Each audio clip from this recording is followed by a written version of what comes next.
Allez, on a regardé la lunologie. Allez, on va passer à la vie sentimentale. Allez, énergie générale sentimentale, s'il vous plaît. Très droit, tout ça. Voilà.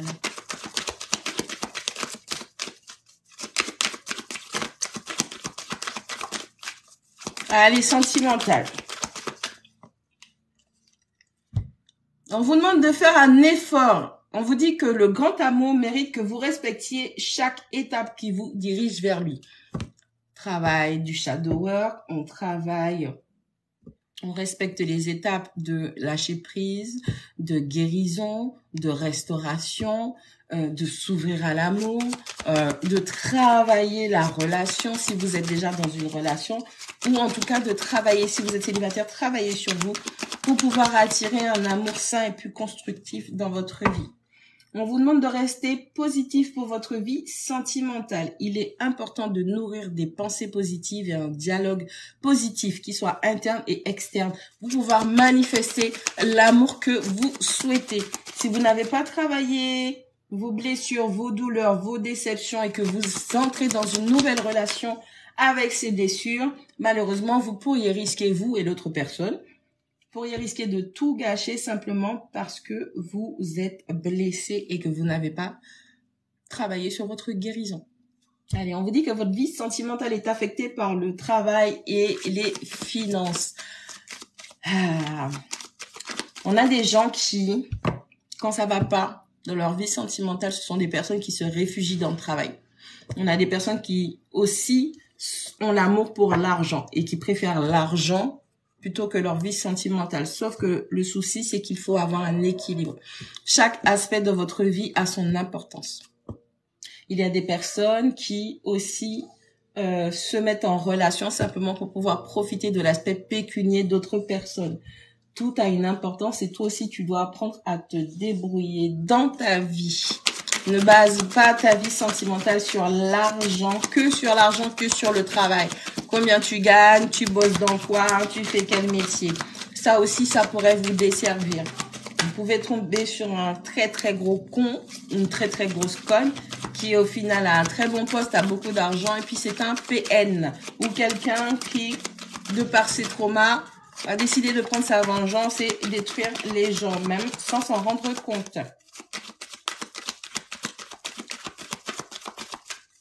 Ne basez pas votre vie sentimentale sur de l'argent.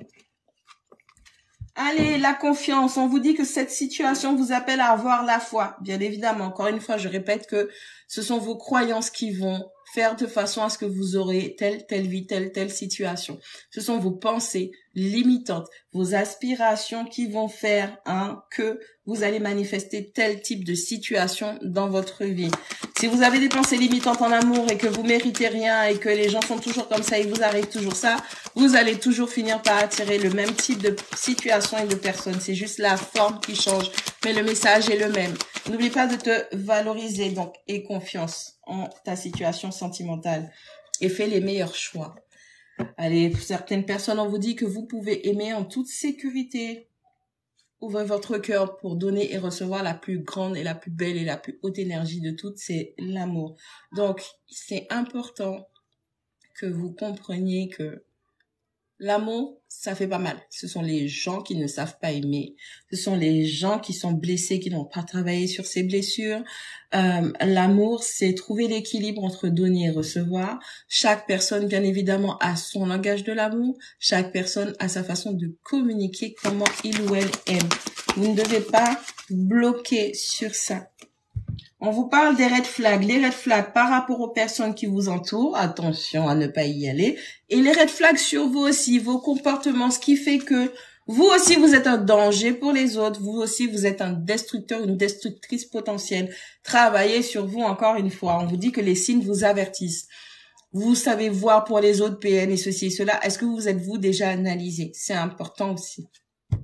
On vous demande de garder l'esprit ouvert, ok?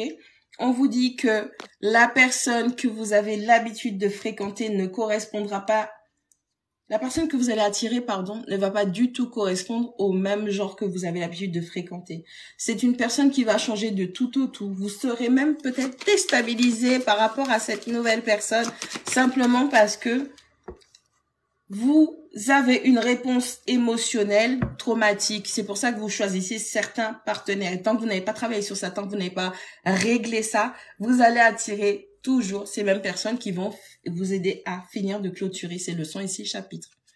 On parle de passion. Allez, vous allez rencontrer une personne qui va vous faire vivre de la passion, la joie, le cœur et tout. Vous avez la chance, vous aurez la chance, waouh, de rencontrer une personne qui sera alignée, qui aura les mêmes croyances, estimations que vous. Allez, on vous dit il faudra décider bientôt ce que vous souhaitez dans votre vie. Il va falloir être clair avec vous-même de ce que vous voulez dans votre vie sentimentale. Il va falloir utiliser des affirmations positives. Il va falloir parler positif. Il va falloir vibrer, attirer positif. Il va falloir être sûr de ce que vous voulez. C'est pas juste, je veux une relation comme ça. On vous demande d'être clair envers vous-même pour que cela puisse venir le plus rapidement que possible à vous. Là, pour l'instant, ce sont les énergies générales. Allez, avec l'oracle des miroirs, on regarde ce qui se passe. Bon, allez. Il y a quelqu'un qui va prendre une décision avec la carte du verdict et on a le contrat, un engagement qui se fait, que ce soit avec une banque, que ce soit pour un travail, que ce soit dans une relation. On a une personne qui est en train de réfléchir, qui doit prendre une décision pour ensuite procéder à, allez, des pourparlers, un accord. On est en train de réfléchir à comment on va mettre les choses en place. Allez, très bientôt, vous aurez des informations. On va vous contacter. Vous aurez des messages, des appels, des mails. En tout cas, on va vous donner l'information. Quelle décision a été prise, hein? Que si c'est dans votre vie sentimentale, la personne du cœur va vous contacter pour vous dire ce qu'il en est. Quel type d'engagement qu'elle veut. Mais n'oubliez pas que vous aussi, vous avez des attentes. Ok? Vous avez des attentes.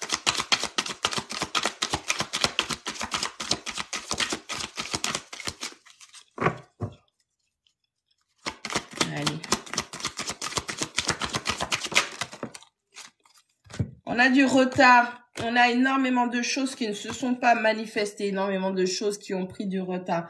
On a une non-manifestation. Hein, cette décision, elle tarde à venir. Cette personne prend du temps à se décider. Allez, dans la vie sentimentale, tu prends énormément de temps à te décider si tu me veux ou si tu me veux pas, si tu veux faire quelque chose avec moi. Nous, on a cette entreprise qui prend énormément de temps à reprendre contact avec vous suite à des échanges, des entretiens, pour savoir si vous avez le poste ou pas. On a énormément de choses qui sont retardées. Peut-être qu'il y a une chose, une mission, quelque chose que vous n'avez pas réglé qui fait que ça bloque. Il va falloir faire une introspection dans votre vie pour savoir quel est le détail que vous avez loupé ou qu'est-ce que vous avez mis sous le tapis qui fait que tout le reste bloque. Allez, avec la carte des cartes, vous aussi, vous avez des choix à faire. Il serait temps de passer à l'action et de vous diriger vers votre avenir, vers votre destinée. Il est important de procéder à des choix là, maintenant. Sinon, vous allez continuer à rester bloqué ou vous resterez dans votre passé. Vous avez besoin d'avancer, d'accord? Donc, il est important que vous fassiez des choix sur chaque aspect de votre vie. Allez, ces choix vont concerner la famille, le fait d'agrandir la famille, d'accueillir des enfants, de laisser des enfants partir. On a du mouvement qui se fait au niveau de la famille. Peut-être simplement qu'une personne qui a déjà des enfants, vous avez des enfants, c'est potentiel, hein. Cette personne et vous avez un début de relation et puis cette personne est en train de réfléchir à famille recomposée potentiellement avec vous. Allez, on va devoir accueillir des nouveaux membres de la famille. Pour certaines personnes, peut-être même tomber enceinte. Des projets qui se concrétisent avec le partenaire. Pour d'autres personnes, si c'est au niveau du travail ou des finances que vous attendez des réponses, on vous dit que vous allez pouvoir mettre votre famille à l'abri et pouvoir améliorer ce confort et cette sécurité. Voilà, les membres de votre famille comptent sur vous et vous vous attelez à faire le nécessaire. On va s'occuper des enfants, on va mettre les enfants bien. Avec la carte de l'enfermement, il est temps de sortir de cet enfer mental. Il est temps de vous ouvrir. Il est temps... Allez, voilà, moi. Il est temps de passer à autre chose, ok? Allez, on a une trahison. On a un sentiment de trahison, une blessure de trahison.